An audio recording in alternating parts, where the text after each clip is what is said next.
मैं अभी बात करना चाहती हूँ भगवान से, हम्म, क्योंकि फ्रेंड है तो हम्म, बात तो करनी पड़ेगी। करेक्ट। अब बात करें तो फोन कॉल कैसे लगाए? फोन कॉल भगवान को लगाने का फोन नंबर क्या है? क्योंकि सारे फ्रेंड्स के नंबर तो हमारे फोन में सेव्ड होते हैं, करेक्ट। लेकिन भगवान को अगर फोन करना है तो फोन कॉल, उनका नंबर मुझे जरा बता सकते हैं ताकि हम सभी उनसे कनेक्ट कर सके? उसका वाईफाई कंटिन्यू चलता रहता है। ओके।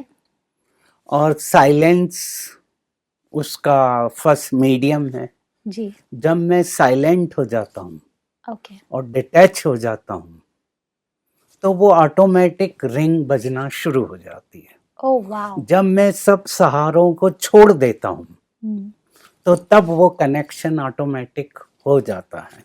ओके। क्योंकि मेरा उसका संबंध इटर्निटी है, ओके। कंटिन्यूअस है, और वो मेरे अंदर गया हुआ है, आत्मा में गया हुआ है, नेचुरल गया हुआ है।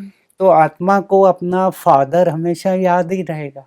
फोन भी लगाने की कोई बात नहीं है, क्योंकि वो तो उसका पिता है ना, मदर है, टीचर है, ऑलवेज तो अवेलेबल। हाँ, पर वो थोड़ा डिटैच हो जाता है जब हम यहाँ की बातों में उलझ जाते हैं, यहाँ के संबंधों में लग जाते हैं। इसी में मेरा अगला सवाल है। अब आपने अभी अभी कहा कि वाईफाई जोन है, अब वाईफाई जोन में नेटवर्क प्रॉब्लम कब आता है, ये मुझे जानना है, क्योंकि क्योंकि वाईफाई अगर भगवान का है तो ऑलवेज अवेलेबल होना चाहिए, और अगर ऑलवेज अवेलेबल है तो कहाँ पे है, जहाँ पे कौन सी ऐसी गलतियां मैं करती हूँ जिससे मेरे नेटवर्क प्रॉब्लम आने लगती है? उसकी तरफ से तो कोई प्रॉब्लम नहीं आता। ओके। वो तो कंटिन्यूअस अवेलेबल है, सोर्स है।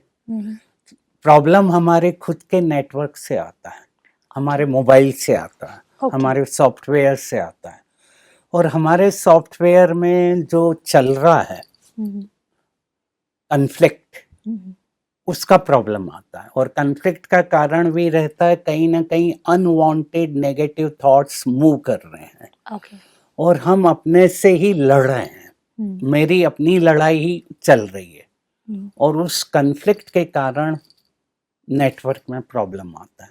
अगर बुद्धि क्लियर है और मन में बहुत थॉट्स नहीं है, कम है, तो हमारा नेटवर्क काम करेगा।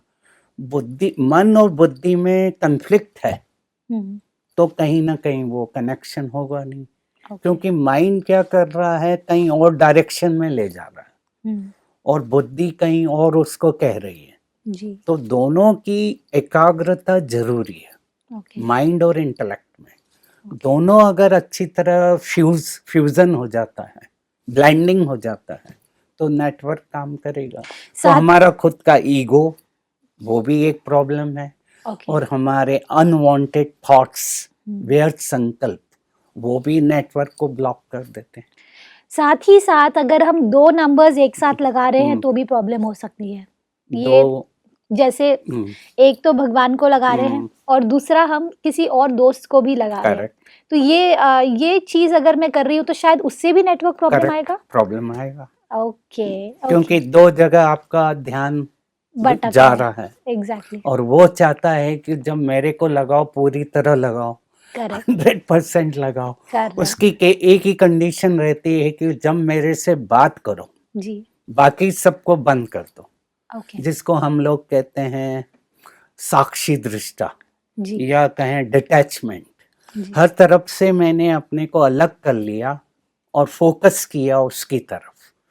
तो जब एक कंडीशन उसकी है, ये भी थोड़ा वो हो गया, जेलसी है परमात्मा को भी, कि और कहीं ध्यान नहीं देना, मेरी तरफ आ जा। तो जब हम सरेंडर हो जाते हैं तो तब वो ध्यान देना शुरू करता है कि मैंने मन और बुद्धि से समर्पित हो गया। तो तब वो कहेगा ठीक है, अब मैं एक्ट करूंगा, मैंने सब बंधन छोड़ दिए, तो तब वो एक्ट करना शुरू करता है। और इसके कई एग्जाम्पल है, द्रौपदी का एग्जाम्पल है, अंगद का एग्जाम्पल है। जब सब एकदम फोकस कर लिया तो तब वो एक्ट करना शुरू कर देता है। वो एक कंडीशन है केवल, कि जब हमें उसकी हेल्प चाहिए, सहारा चाहिए जी, तो अनवांटेड एरिया को मैं ब्लॉक कर रहा हूँ, जो काम के नहीं है उस समय, और उसकी तरफ फोकस कर रहा हूँ। तो तब वो एक्ट करेगा। ओके